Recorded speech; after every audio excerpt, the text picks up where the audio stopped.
வணக்கம். நீங்கள் நேரடியாக இணைந்து கொள்வது நியூஸ் ஃபர்ஸ்டின் மதிய நேர பிரதான செய்திகளோடு. மதிய நேர பிரதான செய்திகளுடன் இணைந்து கொண்டிருக்கும் நான் சிசிரகுமார் கிருஷாந்த் ராஜ். இன்றைய விரிவான செய்திகளுக்கு செல்லும் முன்னர் முதலில் தலைப்புச் செய்திகள். பாராளுமன்ற உறுப்பினர் பதவியை ராஜினாமா செய்ய உள்ளதாக தயாசிரி ஜெயசேகர தெரிவிப்பு. மொரட்டுவை பகுதியில் டச்சு தொழிலாளர்கள் ஆர்ப்பாட்டம்.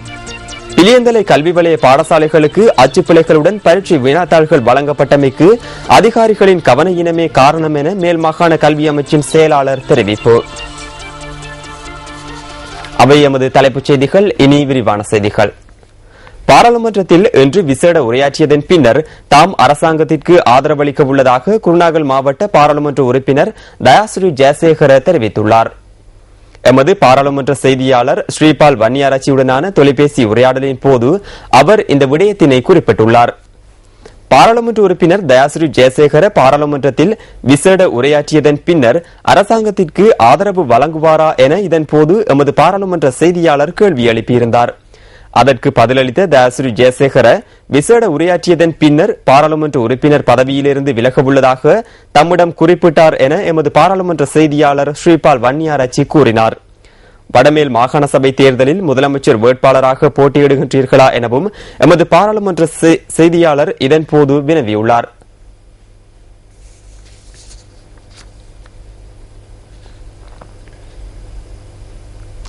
மொரட்டுவை ராவதாவத்த பகுதியில் இடம்பெற்ற எதிர்ப்பு நடவடிக்கை காரணமாக காலி வீதியின் போக்குவரத்துக்கு தடை ஏற்பட்டுள்ளது. தச்சு தொழிலாளர்கள் சிலர் இவ்வாறு ஆர்ப்பாட்டத்தில் ஈடுபட்டமையால் போக்குவரத்துக்கு தடை ஏற்பட்டுள்ளது. தாம் எதிர்கொள்கின்ற பிரச்சினைகளுக்கு தீர்வினை பெற்றுத் தருமாறு ஆர்ப்பாட்டக்காரர்கள் இதன்போது கேட்டுக் கொண்டுள்ளனர். சம்பவ இடத்திற்கு வருகை தந்த அமைச்சர் யவன் குமாரதுங்க ஆர்ப்பாட்டக்காரர்கள் மகஜர் ஒன்றை கையளிக்கவிருந்ததாக எமது செய்தியாளரிடம் குறிப்பிட்டிருந்தார். அதன்போது சற்று அமைதியின்மை ஏற்பட்டதாகவும் எமது செய்தியாளர் தெரிவித்தார். பின்னர் நிலவிய சீரற்ற வானிலையை அடுத்து ஆர்ப்பாட்டக்காரர்கள் கலைந்து சென்றதாக எமது செய்தியாளர் மேலும் தெரிவித்தார். நுவரெலியா நகரில் நேற்றிரவு பலத்த காற்று வீசியுள்ளது. இதன் காரணமாக பிரதேசத்தின் பல பகுதிகளில் மரங்கள் முறிந்து வீழ்ந்துள்ளன. நுவரெலியா நகரில் நேற்றிரவு 9 மணியளவில் பலத்த காற்று வீசியதாக எமது செய்தியாளர் தெரிவிக்கின்றார்.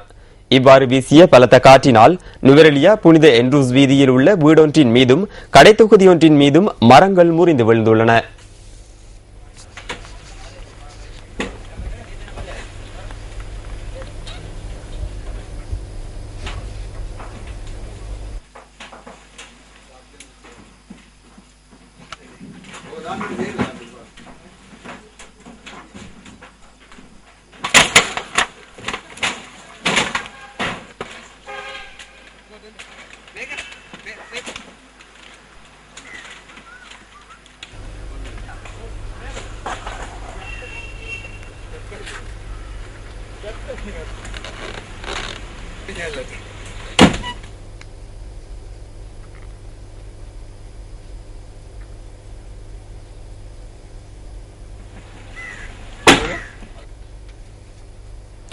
பிலியந்தலை கல்வி வலயத்திற்குட்பட்ட பாடசாலைகளுக்கு அச்சுப்பிழைகளுடன் பரீட்சை வினாத்தாள்கள் வழங்கப்பட்டமைக்கு அதிகாரிகளின் கவன ஈனமே காரணம் என ஆரம்பகட்ட விசாரணைகளிலிருந்து தெரியவந்துள்ளது.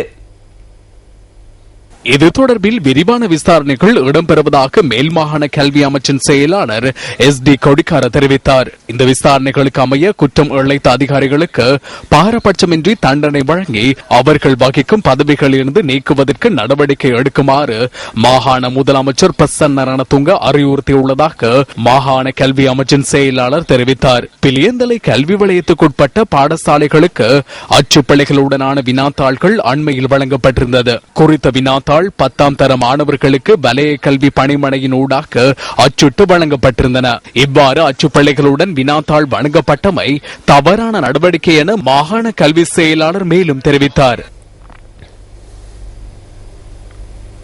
கொழும்பு கல்வி வலயத்தில் ரத்து செய்யப்பட்ட 10 மற்றும் 11ஆம் தரங்களுக்கான தவணை பரீட்சையின் வர்த்தக பாடத்துக்குரிய வினாத்தாளை மீண்டும் அச்சிடுவதற்கு செலவாகும் பணத்தை அதிபர்களிடமிருந்து அறவிடுவதற்கு தீர்மானித்துள்ளதாக மேல்மாகாண கல்வி அமைச்சின் செயலாளர் SD கொடிக்கார தெரிவித்துள்ளார்.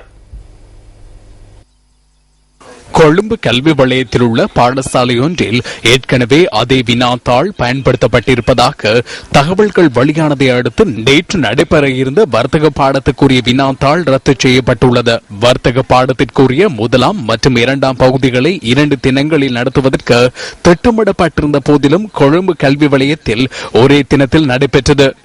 ரத்து செய்யப்பட்ட வினாத்தாள்களுக்கு பதிலாக புதிய வினாத்தாள் தயாரித்து எதிர்வரும் 29ஆம் தேதி பரீட்சை நடத்துவதற்கு நடவடிக்கை எடுக்கப்பட்டுள்ளது. இலங்கை மற்றும் ஈரான் சட்டவிரோத குடியேற்றவாசிகளுடன் பயணித்த படகு ஒன்று இந்தோனேஷியாவின் ஜாவா தீவுகளின் கடற்பரப்பில் மூழ்கியுள்ளதாக பிபிசி செய்தி வெளியிட்டுள்ளது. ஆஸ்திரேலியா நோக்கி பயணித்த இந்த படகு அனர்த்தத்திற்கு உள்ளானதில் ஒருவர் உயிரிழந்ததுடன் மேலும் பலர் காணாமற் போயுள்ளனர். சட்டவிரோத குடியேற்றவாசிகள் 100 பேருடன் பயணித்த இந்த படகே விபத்துக்குள்ளானதுடன் மீட்பு பணிகள் தொடர்ந்தும் இடம்பெறுவதாக ஆஸ்திரேலிய கரையோர பாதுகாப்பு பிரிவு தெரிவித்துள்ளது. இந்தோனேஷிய அதிகாரிகளும் மீட்பு பணிகளில் ஈடுபட்டு வருவதாக ஆஸ்திரேலிய ஊடகங்கள் தெரிவிக்கின்றன. சட்டவிரோதமாக ஆஸ்திரேலியாவுக்குள் பிரவேசிக்கும் படகுகள் அந்த நாட்டுக்குள் அனுமதிக்கப்பட மாட்டாது என பிரதமர் கெவின் ரட் தெரிவித்து சில தினங்களுக்குள் இந்த விபத்து இடம்பெற்றுள்ளது. ஆஸ்திரேலியாவின் புதிய புகலிட கொள்கைகளுக்கு அமைய அந்த நாட்டிற்கு வருகை தரும் சட்டவிரோத குடியேற்றவாசிகள் அனைவரும் பாப்புவா நியூ கினியா தீவுகளுக்கு அனுப்பி வைக்கப்படுவார்கள் என தெரிவிக்கப்படுகிறது. சட்டத்திற்கு முரணாக சவுதி அரேபியாவிற்கு தொழில் நிமித்தம் சென்று தங்கியுள்ளவர்கள் உடனடியாக அந்த நாட்டிலிருந்து வெளியேறுவதற்கு அனுமதி பத்திரம் பெற்றுக்கொள்ள வேண்டும் என வெளிநாட்டு வேலைவாய்ப்பு பணியகம் குறிப்பிடுகின்றது. சவுதியில் வழங்கப்பட்டுள்ள பொது மன்னிப்பு காலத்தில் அங்கிருந்து வெளியேறாதவர்கள் 30 லட்சம் ரூபாவை அபராதமாக செலுத்த வேண்டும் எனவும் 2 ஆண்டு சிறை தண்டனை விதிக்கப்படும் எனவும் பணியகத்தின் ஊடக பேச்சாளர் பிரதி இணைப்பதிகாரி மங்கள ரந்தனிய கூறினார். தற்போது சுமார் 10,000 பேர் அனுமதி பத்திரம் பெற்றுக்கொள்ளாது சட்டவிரோதமாக சவுதியில் தங்கியிருப்பதாக தெரிவிக்கப்படுகின்றது. இந்த குழுவினர் இலங்கை திரும்புவதற்கு எதிர்வரும் நவம்பர் 3ஆம் திகதி வரை பொது மன்னிப்பு காலம் வழங்கப்பட்டுள்ளதாக மங்கள ரந்தனிய குறிப்பிட்டார்.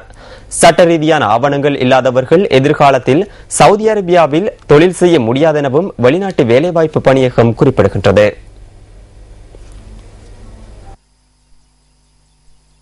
அண்மையில் மூதாட்டியை அடித்து கொலை செய்த சந்தேகத்தின் பேரில் கைதான 4 பிணை வழங்கப்பட்டுள்ளது. சந்தேக நபர்களை ஹட்டன் நீதவான் முன்னிலையில் நேற்று ஆஜர்படுத்திய போதே இந்த உத்தரவு பிறப்பிக்கப்பட்டுள்ளதாக போலீசார் தெரிவித்தனர். சந்தேக நபர்கள் தலா 10,000 ரூபாய் ரொக்கப்பிணையிலும் 1 லட்சம் ரூபாய் சரீரப்பிணையிலும் விடுவிக்கப்பட்டுள்ளனர். இந்த வழக்கு தொடர்பான மேலதிக விசாரணை எதிர்வரும் செப்டம்பர் மாதம் 17ஆம் திகதிக்கு ஒத்திவைக்கப்பட்டுள்ளது. கலை ஆர்வலர்களுக்கான கண்காட்சி ஒன்று தற்போது கொழும்பில் நடைபெற்று வருகின்றது. பியூட்டிகேஷன் என்ற கண்காட்சி கொழும்பு லயனல் வெண்ட் கலையரங்கில் நேற்று ஆரம்பமானது. எதிர்வரும் 30ஆம் திகதி வரை நடைபெறவுள்ள இந்த கண்காட்சியில் சந்திரகுப்த தேனுவரவின் படைப்புகளின் சேகரிப்புகள் காட்சிக்கு வைக்கப்பட்டுள்ளன.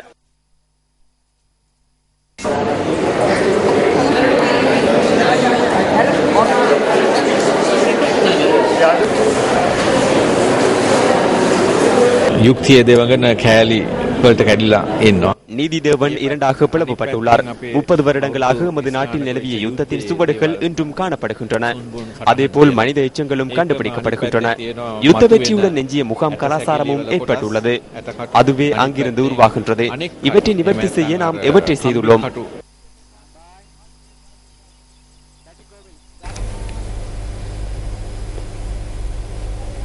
கிழக்கிலங்கையில் பிரசித்தி பெற்ற கலதாவளை ஸ்ரீ முருகனாலய வருடாந்த உற்சவத்தின் இறுதி நாளான இன்று தீர்த்தோற்சவம், பொன்னூஞ்சல் என்பன நடைபெற்றன.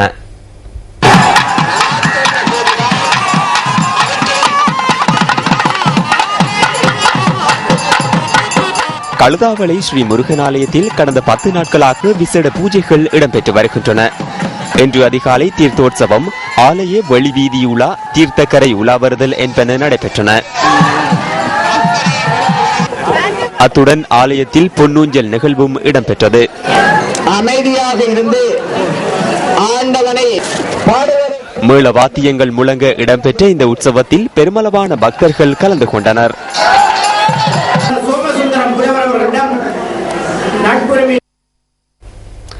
மலையகத்தில் தொடரும் அடைமழை காரணமாக பல்வேறு இடங்களிலும் மக்கள் அனர்த்தங்களை எதிர்நோக்கி வருகின்றனர். இது மஸ்கெலியாவிலிருந்து நல்லதண்ணி வரையான பிரதான வீதி. தொடரும் அடைமழை காரணமாக இந்த வீதி இன்று இவ்வாறான நிலைமையை அடைந்துள்ளது.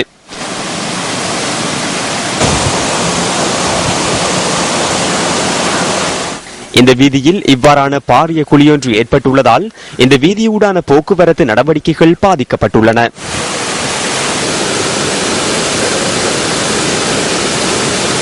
இந்த வீதியின் நிலை தொடர்பில் பிரதேசத்திற்கு பொறுப்பான வீதி அபிவிருத்தி அதிகார சபையின் பொறியியலாளரிடம் வினவினோம். இந்த வீதியின் குறைபாடுகளை விரைவில் நிவர்த்தி செய்ய நடவடிக்கை எடுப்பதாக அவர் தெரிவித்தார்.